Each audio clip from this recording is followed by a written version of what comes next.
DCM DK Shivakumar ಅವರನ್ನ ಮುಖ್ಯಮಂತ್ರಿ ಮಾಡೋದಕ್ಕೆ ಸಿದ್ದರಾಮಯ್ಯ ಒಪ್ಪಲ್ಲ. ಒಂದ್ ವೇಳೆ ಒತ್ತಡ ಹಾಕಿದರೆ ಸರ್ಕಾರ ಪತನವಾಗುತ್ತೆ ಅಂತ ಸಂಸದ ಜಗದೀಶ್ ಶೆಟ್ಟರ್ ಭವಿಷ್ಯ ನುಡಿದಿದ್ದಾರೆ. ನವೆಂಬರ್ ಕ್ರಾಂತಿ ಬಗ್ಗೆ ಬಿಜೆಪಿ ನಾಯಕರು ಹೇಳಿದ್ದಲ್ಲ, ಕಾಂಗ್ರೆಸ್ ಸಚಿವರಾಗಿದ್ದ ರಾಜಣ್ಣನೇ ಹೇಳಿದ್ರು. ಕ್ರಾಂತಿ ಆಗುತ್ತೋ ಭ್ರಾಂತಿ ಆಗುತ್ತೋ ಗೊತ್ತಿಲ್ಲ, ಏನೋ ಒಂದಾಗುತ್ತೆ. ನವೆಂಬರ್ ಅಂತ್ಯದಲ್ಲಿ ರಾಜಕೀಯ ಬದಲಾವಣೆ ಆಗುತ್ತೆ ಅಂತ ಶೆಟ್ಟರ್ ಹೇಳಿದ್ರು.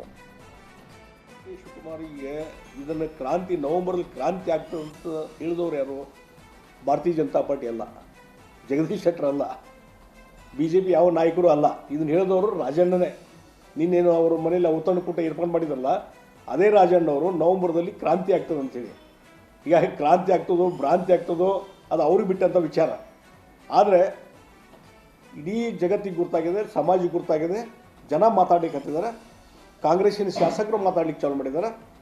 ನವೆಂಬರ್ ಎಂಡ್ ಒಳಗಾಗಿ ಏನೋ ಆಗ್ತದೆ, ಕಾಂಗ್ರೆಸ್ ಒಳಗೆ ಸರ್ಕಾರಕ್ಕೆ ಏನೋ ಆಗ್ತದೆ, ನಾಯಕತ್ವ ಬದಲಾವಣೆ ಆಗ್ತದೆ ಅನ್ನುವಂಥದ್ದು ಪ್ರಚಲಿತವಾಗಿ ನಡೀತಾ ಇದೆ.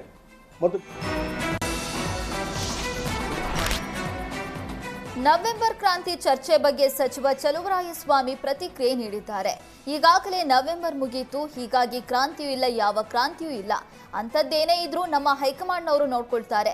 ನಮ್ಮ ಪಾಡಿಗೆ ನಾವು ಕೆಲಸ ಮಾಡ್ತಾ ಇದ್ದೇವೆ. ಬಿಜೆಪಿಯವರು ಬೇಕಂತಲೇ ಗೊಂದಲ ಸೃಷ್ಟಿ ಮಾಡ್ತಿದ್ದಾರೆ.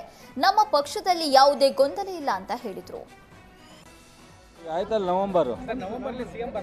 ಹೇಳಿದ್ರಲ್ರಿ, ನವೆಂಬರು ಮುಗೀತು. ನವೆಂಬರ್ ಪ್ರಾರಂಭ ಆದ್ಮೇಲೆ ಮುಗಿಯುತ್ತೆ. ಅದೇನಾದ್ರೂ ಪಕ್ಷದ ಹೈಕಮಾಂಡ್ ಬಿಟ್ಟು ವಿಚಾರ. ಮಂತ್ರಿ ಮಂಡಲ ರೀಶಫಲ್ ಆಗಲಿ, ಇನ್ನೊಂದಾಗಲಿ ಮಾನ್ಯ ಮುಖ್ಯಮಂತ್ರಿಗಳು ಮತ್ತು ನಮ್ಮ ಪಕ್ಷದ ವರಿಷ್ಠರು ಕೂತ್ಕೊಂಡು ತೀರ್ಮಾನ ಮಾಡ್ತಕ್ಕಂಥದ್ದು. ಅದರಿಂದ ನಮ್ಮ ಕಾಂಗ್ರೆಸ್ ಪಕ್ಷದಲ್ಲಿ BJP ಥರ ಅಲ್ಲ. ನಮ್ಮ ಪಾಡು ನಾವು ಕೆಲಸ ಮಾಡ್ತಾ ಇದ್ದೀವಿ. ಬಟ್ ಆದರೆ ಅಪೋಸಿಷನ್ ಲೀಡರ್ ಜೊತೆ ಅವರು ನಿಮ್ಮನ್ನು ಉಪಯೋಗಿಸ್ಕೊಂಡು ಈ ಥರ ಹಲವಾರು ವಿಚಾರವನ್ನು ಅನಾವಶ್ಯಕವಾಗಂತ ಸೃಷ್ಟಿ ಮಾಡ್ತಾ ಇದ್ದಾರೆ. ಸದ್ಯ ರಾಜ್ಯ ಕಾಂಗ್ರೆಸ್ನಲ್ಲಿ ನವೆಂಬರ್ ಕ್ರಾಂತಿ ಕಿಚ್ಚು ನಿಲ್ಲುವ ಲಕ್ಷಣ ಕಾಣ್ತಾ ಇಲ್ಲ. ಸಿಎಂ ಆಗಬೇಕು ಅಂತ ಡಿಕೆಶಿ ನಾನಾ ಕಸರತ್ತು ನಡೆಸ್ತಾ ಇದ್ದು, ಈಗಾಗಲೇ ದೇಗುಲಗಳಿಗೆ ಭೇಟಿ ನೀಡಿ ಹಲವಾರು ಸ್ವಾಮೀಜಿಗಳನ್ನ ಭೇಟಿ ಮಾಡಿದ್ದಾರೆ. ಇದರ ಜೊತೆಗೆ ಬಳ್ಳಾರಿಯ ಅಮೃತೇಶ್ವರ ದೇಗುಲದಲ್ಲಿ ಯಾಗ ಮಾಡಿಸಿದ್ದಾರೆ.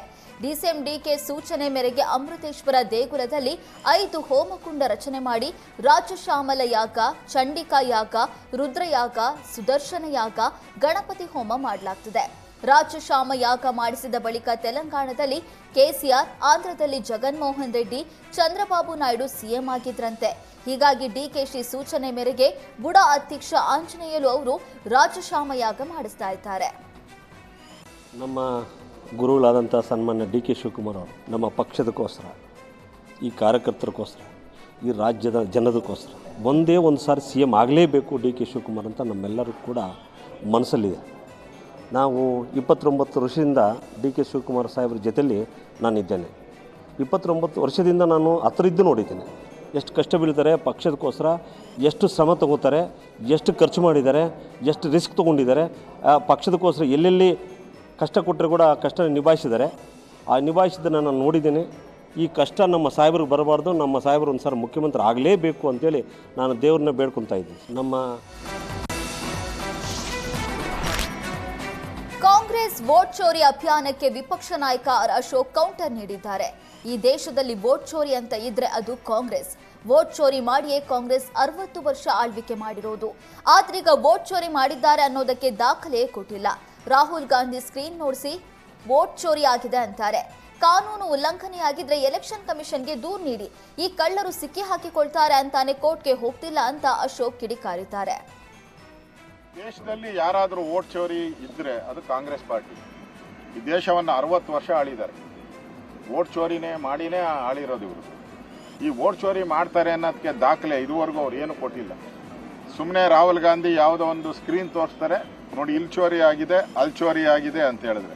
ನಮ್ಮ ದೇಶದಲ್ಲಿ ಕಾನೂನು ಏನು ಹೇಳ್ತದೆ? ಏನಾರ ನಿಮಗೆ ಕಾನೂನು ಉಲ್ಲಂಘನೆ ಆಗಿದ್ರೆ ಅದನ್ನು ಎಲೆಕ್ಷನ್ ಕಮಿಷನರ್ಗೆ ಕಂಪ್ಲೇಂಟ್ ಕೊಡಬೇಕು. ಕೊಟ್ಟಿಲ್ಲ. ಬೇಡ ಹೋಗಿ ಕೋರ್ಟ್ಗೆ ಏನಾದರೂ ಕೊಡಬೇಕಾ? ಅದು ಕೊಟ್ಟಿಲ್ಲ. ಕೋರ್ಟ್ ಬಾಗ್ಲಾದರೂ ತಟ್ಟಬೇಕು. ಕೋರ್ಟಲ್ಲಿ ನ್ಯಾಯ ಸಿಗ್ತದೆ. ಅದೇ ನಮ್ಮ ಸಂವಿಧಾನ ಹೇಳುವಂಥದ್ದು.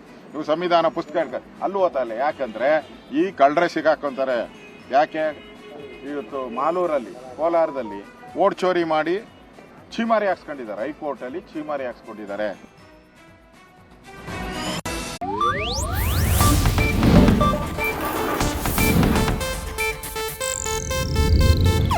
ಇದು ಏಷ್ಯಾನೆಟ್ ನ್ಯೂಸ್ ನೆಟ್ವರ್ಕ್ ಪ್ರಸ್ತುತಿ.